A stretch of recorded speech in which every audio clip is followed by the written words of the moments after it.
Please take your seats quickly, ladies and gentlemen. Thank you. Hi guys, welcome to oneminutetennis.com. In today's session, I want to talk to you about racket speed, and specifically forehand racket speed.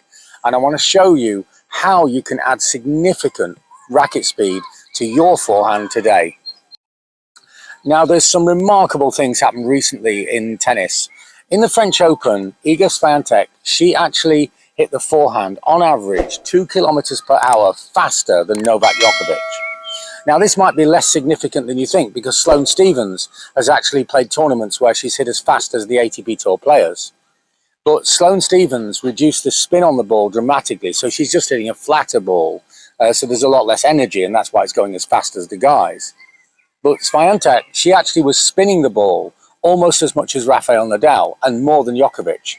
So let's get this straight. She was hitting with more speed and more spin than Novak in that tournament. That's almost unbelievable when you look at their different stature. So I want to look at how she does that and how you can apply it to your game. Now, the real key to understanding how to get phenomenal racket speed is to understand where the driver is. And I'm going to reverse engineer here, because we've got to find the driver of the stroke. And then you've got to make sure that you're using the correct driver in your stroke. So let's have a look first at the wrist. And the wrist, when we make the stroke, is not the driver.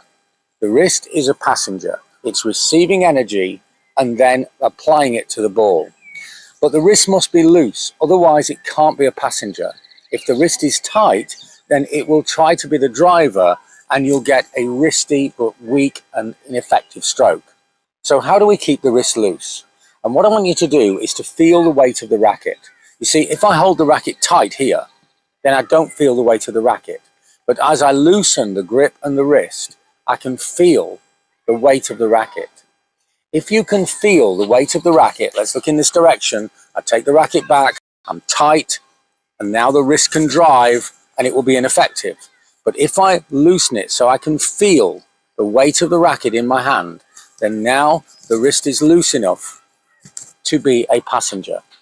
So the power doesn't come from the wrist, but the wrist has to have the correct state to become the passenger and pass the energy on. And now let's look at the shoulder. So if I swing from the shoulder, I rotate through and I have a nice stroke, but I don't have real racket speed. The shoulder again is a passenger. It's not the driver. The shoulder is receiving energy from the body. But to make sure that the shoulder is able to send that energy on, we must be free and loose and allow the shoulder to turn. So now let's look at the body itself, and let's look at the hips. And the hips are the driver of the stroke. And this is where Swiatek and many of the female pros, they actually have an advantage. They're great athletes. I mean, they're fantastically beautiful, strong athletes, but they're not as strong as Novak Djokovic. They're not as strong as Rafa Nadal or any of the ATP Tour pros, but they have wider hips. And the driver of the forehand stroke is the hips. As we make the stroke, we need to rotate the hips. The hips rotate first, then the shoulders receive the energy from the hips, and then, if it's in the right state, the wrist, remember we feel the weight of the racket, receives the weight of the hips, and suddenly we have a beautiful fluid stroke. Now, this is a difficult kinetic chain. It's a complicated movement, but complicated movements are often taught fantastically by dance teachers. I think as a profession, dance teachers are the best teachers in the world, because they take groups of people, often of different nationalities. They don't speak to each other. They don't communicate with words, but they actually manage to teach everybody in the class. So let's have a look at the forehand as a dance. So instead of having a traditional unit turn here, why don't we change it and put the hand on the hip to emphasize the dance movement and the turn of the hips. So now, instead of going to here, I go to here. And now what I'm going to do is make half a stroke. And I suggest you do the same thing. Try it yourself to get the feel of this. So look, I'm into position here, and now turn and turn and turn. And you maybe can see, I'll go to a different direction, and you maybe can see that the hips are turning, the shoulders are turning, and the wrist is allowing the energy to come to the racket. And now if you do them in 3 half strokes, and 1 full stroke. So now, got my hand on my hip to emphasize it. So turn, turn, turn, and swing.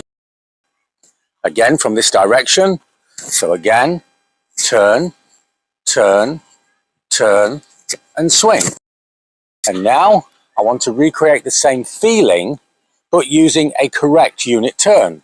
So I turn, and now I turn from the hips, I turn from the hips, I turn from the hips, and now I turn and swing.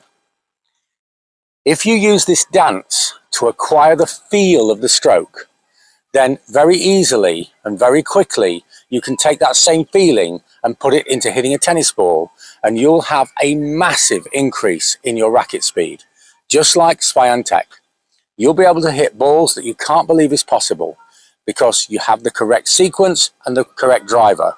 So remember, the hips are the driver, the shoulders are the passenger, the wrist is the passenger, and the racket finally receives all of this energy from all of the parts of the body, and you get incredible racket speed and maybe something like the power of Swiatek.